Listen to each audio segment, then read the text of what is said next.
ඔයාගේ ඉඩම බැංකුවකට හෝ වෙනත් ආයතනයකට තියලා ලෝන් එකක් මේ වෙද්දි අරගෙන තියෙනවා නම් හෝ නැත්නම් ඉස්සරහට ගන්න බලාපොරොත්තුවක් තියෙනවා නම් අනිවාර්යෙන් මේ වීඩියෝ එක ඔයා බැලිය යුතුම වීඩියෝ එකක්.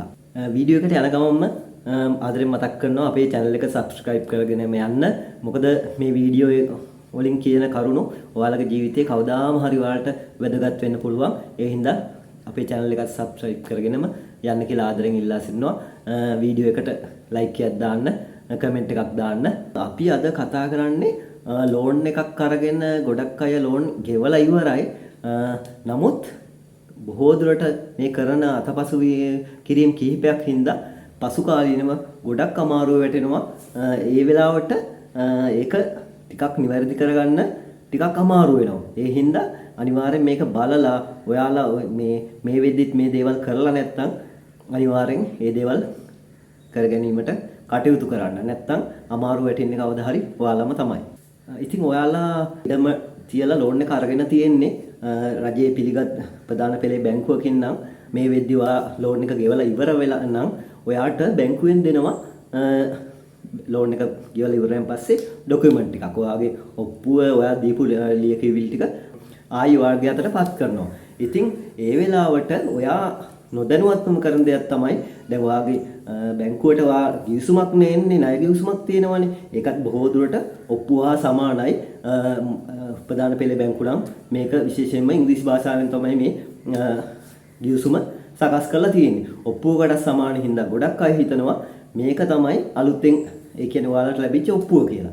ඉතින් අපි දැකලා තියෙනවා ගොඩක් අය මේ ණය ගිවිසුම පරිස්සම් කරගෙන තියාගෙන ඉන්නවා මේක තමයි බැංකුවෙන් ලැබිච්ච ඔප්පුව කියලා. නමුත් බලද්දී ඇත්තට මේක ණය ගිවිසුම විතරයි. එයාලට අයිතිය ලැබිච්ච ඉඩමේ අයිතිය ලැබිච්ච ඔරිජිනල් ඔප්පුව එක්ක අස්ථානගත වෙලා නැත්නම් බොහෝ දුරට බැංකුවටත් යම් කිසි අතපසු වීමකින් ඒ ඔප්පුව අස්ථානගත වෙලා ඔයාට නොදී ඉන්න පුළුවන්. ඒ හින්දා ඔයා ලෝන් එක ගෙවලා ඉවරයි නම් ඒ ડોකියුමන්ට් බැංකුවෙන් දෙන ડોකියුමන්ට් අතට ගත්ත ගමන්ම බලන්න ඔයාගේ ඉඩමේ අයිතිය ලැබිච්ච ඔරිජිනල් ඔප්පුව තියෙනවද කියලා. ඒක අනිවාර්යෙන් ලබා ගන්න අමතක කරන්න එපා. ඒ වගේම ඔයා තව කරන්න ඕනේ වැදගත්ම දේ තමයි බැංකුවෙන් දෙනවා ડોකියුමන්ට් ඒ දෙන ડોකියුමන්ට් අතර ඉඩම් රෙජිස්ට්‍රාර් කාර්යාලයට ලබා දෙන්නත් ડોකියුමන්ට් එකක් දෙනවා. එතකොට ඒ ડોකියුමන්ට් එක අරන් ගිහිල්ලා ඔයාගේ ඉඩම ලියාපදිංචි වෙලා තියෙන ඉඩම් රෙජිස්ට්‍රාර් කාර්යාලයට ගිහිල්ලා ඒක ඉදිරිපත් කරන්න ඕනේ.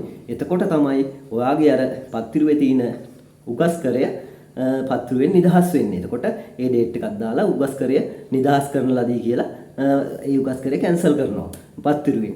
ඉතින් ඔයා ඔය දේ කරන්නේ නැතුව කොච්චර ඔරිජිනල් ඔප්පුව ළඟ තියාගෙන හිටියත් වැඩක් නැහැ. අර උගස්කරේ පත්තිරුවේ තියෙනවා. ඉතින් මේක ප්‍රශ්නයක් වෙන්නේ කවදාම හරි දවසක ඔයාට නැවතත් එක්ක ලෝන් එකක් ගන්න නැත්නම් ඉඩම විකුණන්න නැත්නම් දරුවෙකුට පවරන්න ගියාම මේ උගස්කරයක් තියෙනවා.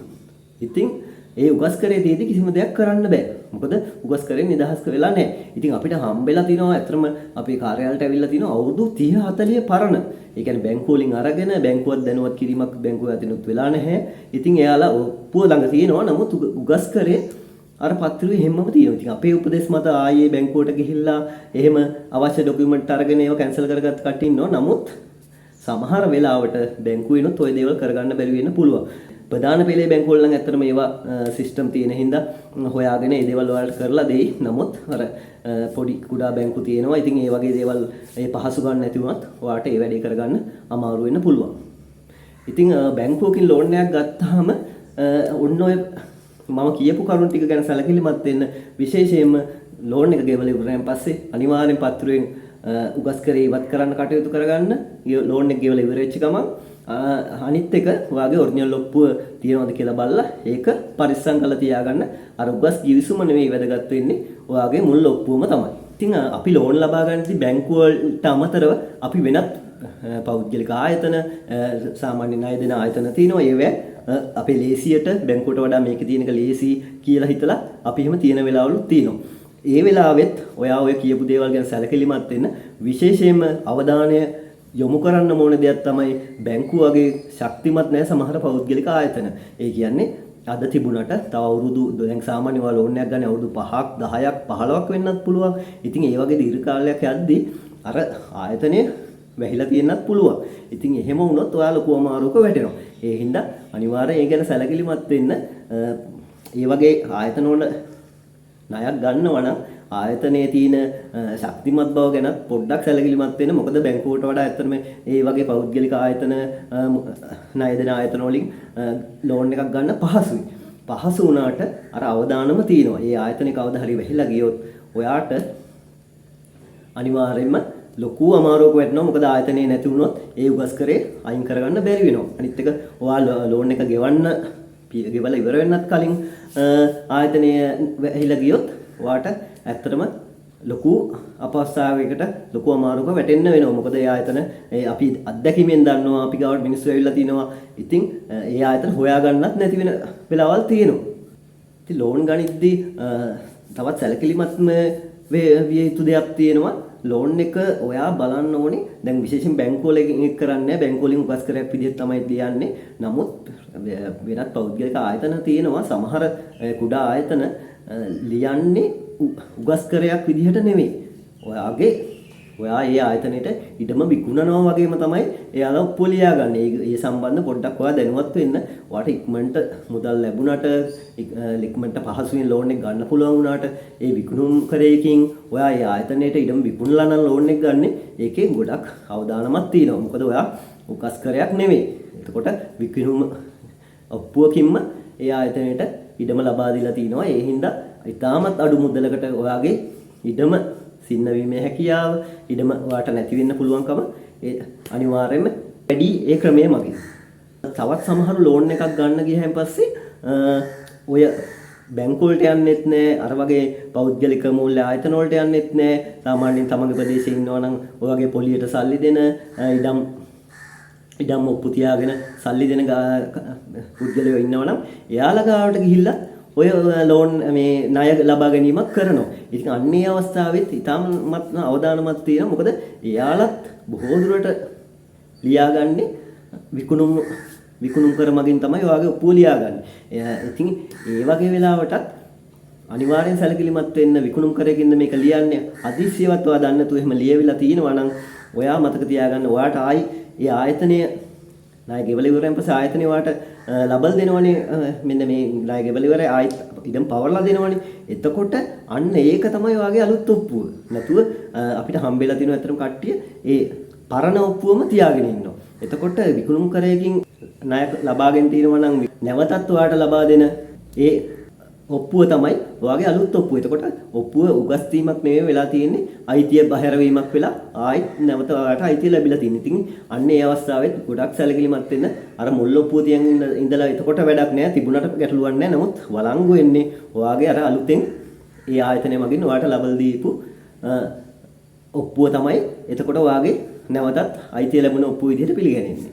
ඉතින් ඒ ගැනත් විශේෂයෙන්ම සැලකිලිමත් වෙන්න. ඔයාලා ඔය කුමන ක්‍රමයේ යටතේ ලෝන් එක අරගත්තත් පත්තිරු වලින් ඒ උගස් කරය හෝ නැත්නම් නැවත ලබා දෙන ඔප්පුව ලියාපදිංචි කර ගැනීම අනිවාර්යයෙන්ම කරන්න. පත්තිරුවේ ඔයාගේ ගනුදෙනුව සටහන් වෙන්නම ඕනේ. මොකද මූල්‍ය ආයතන හෝ බැංකු හෝ නැත් පුද්ගලයන් හෝ එයාලා අනිවාර්යෙන් එයාලගේ ආරක්ෂාවට ඔයා ඒ මුදල ලබා ගත්තන් පස්සේ එයාලා ඒ පත්තිරු වල ලියාපදිංචි කරනවා.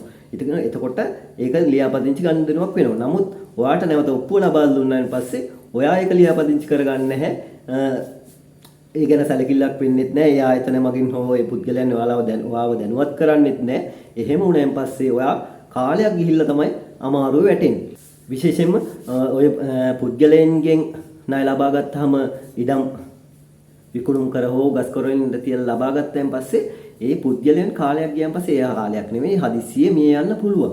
එතකොට ඉතින් ඇත්තටම ලොකු ගැටලුවක් වෙනවා. මොකද එයාලගේ උරුමකරුවෝට ඔය එයාලා දැනුවත් නොවෙන්නත් පුළුවන් ඔය සම්බන්ධව. එතකොට විකුණුම් ඔප්පුවකින් ඔයා ලියලා මුදලක් ලබාගෙන නම් එතකොට එයා අර මියගිය කෙනා විතරයි දන්නේ ඔයා මෙහෙම ණය මුදලක් ලබා ගත්තා කියලා. ඒක පියවන්න ඕනි කියලා දන්නේ එයා විතරයි.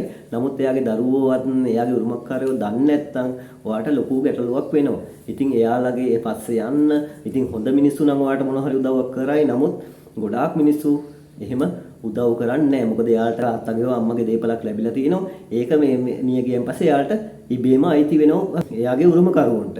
ඉතින් ඒ වෙලාවට ඔයා ලොකු අමාරුවක වැටෙනවා ණය මුදල ඔයා ගනුදෙනු කරලා තියෙන මියගිය පුද්ගලයාත් එක්ක. නමුත් ඔයාට ඔය උගස් බේරුම් කිරීමක් කරන්න වෙන්නේ එයාගේ දරුවොත් එක්ක. අන්නේ ඒ නිසා ඔය පුද්ගලයින්ගෙන් ණය ලබා ගැනීමේදී අනිවාර්යෙන් විශේෂයෙන්ම සැලකිලිමත් වෙන්න අවුරුදු ගණන් දිගට ඇදගෙන යන්න එපා ඒ ණය මුදල. පුළුවන් ඔයා හදිසියට ඔයාට බැංකුවකින් හෝ පෞද්ගලික ආයතනයකින් ලබා ගන්නවට වඩා කඩිනමින් ඉඩමක් ඉතාමත් ඉක්මනින් එයාලා මුදල් ලබා දෙනවා. නමුත් අවදානම ගොඩක්ම වැඩි. ඒ වගේ වෙලාවට අනිවාර්යෙන් ඔයා ගොඩාක් කල් ඇදෙන්න දෙන්න එපා ඒ ණය මුදල. ඔයා පුළුවන් ඉක්මනින්ම ඉඩම නිදාස් කර ගැනීමක් කරන එක තමයි ගොඩක්ම නුවණට හුරු. මොකද කාලයක් ඇදෙනවා කියන්නේ ප්‍රශ්නයක් එන්න අවදානමක් ගොඩක්ම තියෙන හින්දා. ඉතින් මම හිතනවා අද වීඩියෝ එකෙන් ඔයාලට ණයක් ඉඩම තියලා ණයක් ලබා ගත්තට පස්සේ විශේෂයෙන්ම ණය ගෙවුවට පස්සේ ඉඩම සම්බන්ධව ගන්න ඕන ක්‍රියාමාර්ග මොනවද කියලා ඔයාලට වැටහෙන්නේ නැති කියලා. ඉතින් ඒ වගේම මම ඉල්ලා සිටිනවා ණයක් ලබා ගැනීමේදී ඔය කරුණු ගැන සැලකිලිමත් වෙන්න කියලා. ඉතින් තවත් වීඩියෝ එකකින් නැවතත් අපි හමු වෙමු.